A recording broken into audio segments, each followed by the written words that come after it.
प्रयास तब तार तार, हम कैसे हैं तब से, लंका विजय के सब प्रयास तब तार तार हो जाते, राम की सेना में मनुष्य होते तो निश्चित था कि हार हो जाती। हम लुटिया डुबो देते उन्हें, राम जी जीत नहीं सकते। क्यों? लंका विजय के सब प्रयास तब तार तार हो जाते, राम की सेना में मनुष्य होते तो हार हो जाते। क्योंकि हमारी लाल टपकने लगती, कहते बाप रे इतना सोना, लड़ता कौन, बांधते गठरी सब फरार हो गया।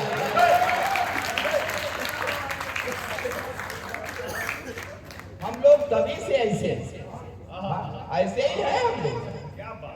देखिए, हंस लीजिए, मुस्कुरा लीजिए, नहीं तो अभी ये दो मैडम आकर के बैठी हैं, आप लोग घर पहुंचते हैं तो ये क्या दुर्गत करते हैं आप लोग तो जानते हैं।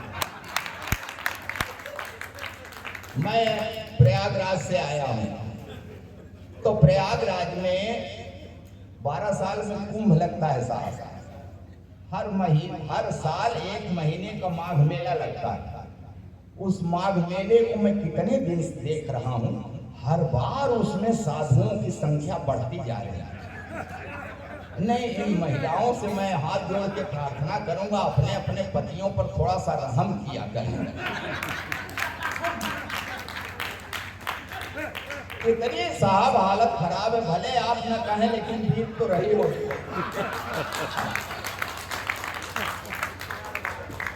रोज नया एक जख्म भरने भी नहीं देती, रोज नया एक जख्म।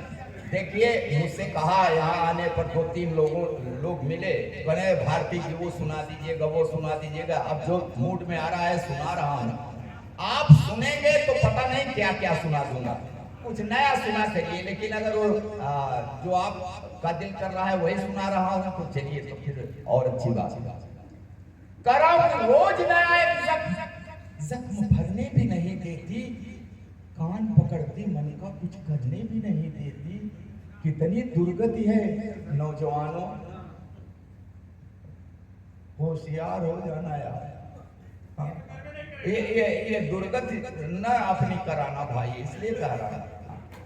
रोज नया एक जख्म भरने भी नहीं देती, कान पकड़ती, मन का कुछ करने भी नहीं देती। इतनी व्यवस्था है, फरमाइश पे फरमाइश जीने नहीं देती है, और करवा चौथ का व्रत रख कर मरने भी नहीं देती।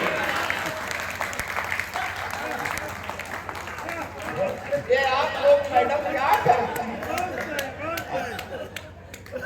और साहब ये हालत है कि कोई सरकार आ जाए, कोई सत्ता शासन हो, सब इन महिलाओं को मजबूत करने के लिए इन्हीं के पक्ष में कोई न कोई कानून बनाते रहते हैं, मर्दों की ऐसी तैसी करते रहते हैं। हमारे एक कवि ने तो यहाँ तक लिख दिया कि अगला जीवन हाय तेरी क्या यही कहानी, आंचल में है दूध और आंखों में पानी। मैथिली शरण गुप्त जी, पता नहीं भांग खा लिए तो क्या कहता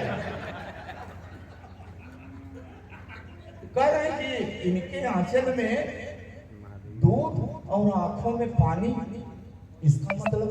इसका मतलब कि नारी का जीवन और कुछ नहीं, सिर्फ व्यथा।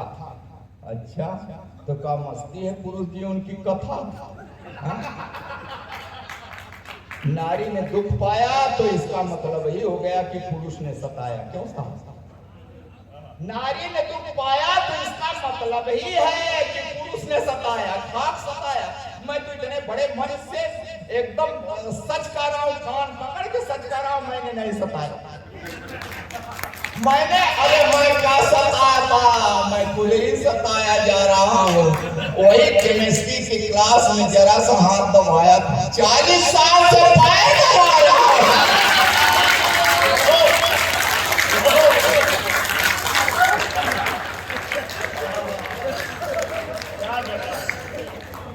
देखो, जिस पर अभी नहीं बीती है, बड़े उत्साह से सब कर रहे हो। जिस पर बीती है, अरे रे बहुत इस मुसीबत के मारे विदाई के समय रो रही थी, एकदम सच कर रहा हूँ, फूट कर रो रही थी। तो मैंने कसम लिया कि इसको कभी कष्ट नहीं दूंगा, हमेशा सुख में रखूंगा तो धीरे धीरे अपने मायके को भूल जाएगी, नहीं रोएगी, चुप हो जाएगी।